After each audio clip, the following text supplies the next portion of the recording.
నమస్తే, welcome to our voice. నేను journalist నవత. షరియా చట్టం ముస్లింల కోసం ఉన్న ప్రత్యేక చట్టం అని చెప్పొచ్చు.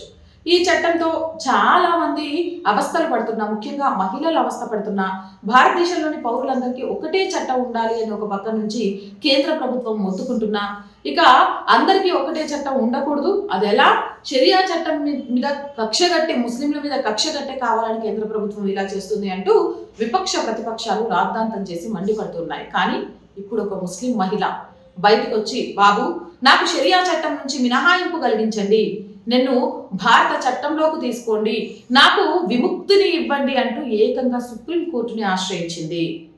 అంటే షరియా చట్టం వల్ల ఈరోజు మహిళలు ఎంతగా నలిగిపోతున్నారు అనేది చాలా క్లియర్గా అర్థం చేసుకోవచ్చు. త్రిపుల్ తలాక్ పేరుతోటి మహిళలను పెళ్లి చేసుకొని వదిలేయడం కానీ, లేకపోతే అసలు వయస్సుతో సంబంధం లేకుండా ఆడపిల్లలకు పెళ్లిళ్ళు చేయడం కానీ, ఇలా అనేక వాటికి వాళ్ళ వస్త్రధారణ విషయం నుంచి మొదలు పెడితే ప్రతి విషయంలో కూడా అమలవుతున్న తీరు నుంచి తనకు విముక్తి కావాలి, మినహాయింపు కావాలి అంటూ ఒక ఇస్లాం మహిళ కోరుకుంది. ఇది ఎక్కడ జరిగింది అని అంటే, భారతీయ వారసత్వం చట్ట పరిధిలోకి తనను తీసుకురావాలి, ఇస్లామిక్ ధార్మిక న్యాయస్థానం షరియా నుంచి మినహాయింపు ఇవ్వాలి అని కేరళకు చెందిన ఓ ముస్లిం మహిళ సుప్రీంకోర్టును ఆశ్రయించింది. ఈ అభ్యర్థనపై తన విధానాన్ని తెలపాలంటూ మంగళవారం కేంద్ర ప్రభుత్వాన్ని సర్వోన్నత న్యాయస్థానం ఆదేశించింది. ఎక్స్ ముస్లిమ్స్ ఆఫ్ కేరళ అనే సంస్థ ప్రధాన కార్యదర్శి సఫియా పిఎం దాఖలు చేసిన పిటిషన్ ప్రధాన న్యాయమూర్తి జస్టిస్ సంజీవ్ ఖన్నా, అలాగే justice Sanjay Kumar, justice KV విశ్వనాథన్తో కూడిన ధర్మాసనం ముందుకు తీసుకొచ్చింది.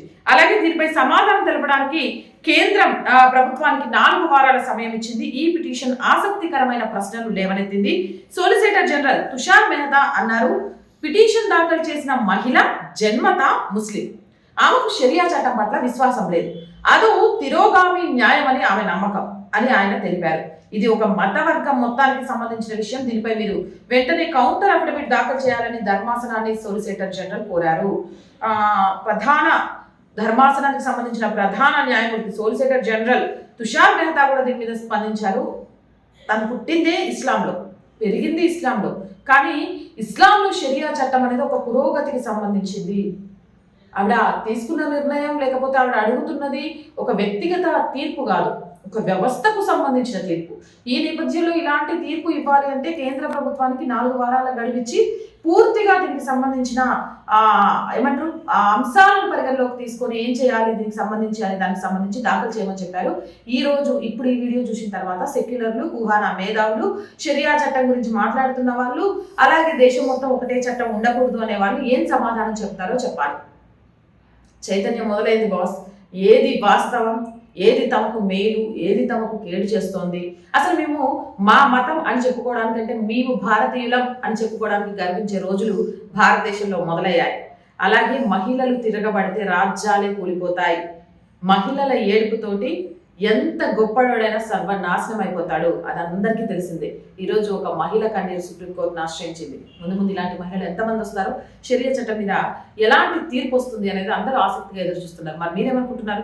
కామెంట్ సెక్షన్ లో పెట్టండి. మోర్ వీడియోస్ కోసం మన ఛానల్ వెంటనే సబ్స్క్రైబ్ చేయండి. కంటెంట్ బాగుంది, సహాయం చేయాలి అనుకుంటేనే ఆర్ వాయిస్ కి సపోర్ట్ గా నిలవండి.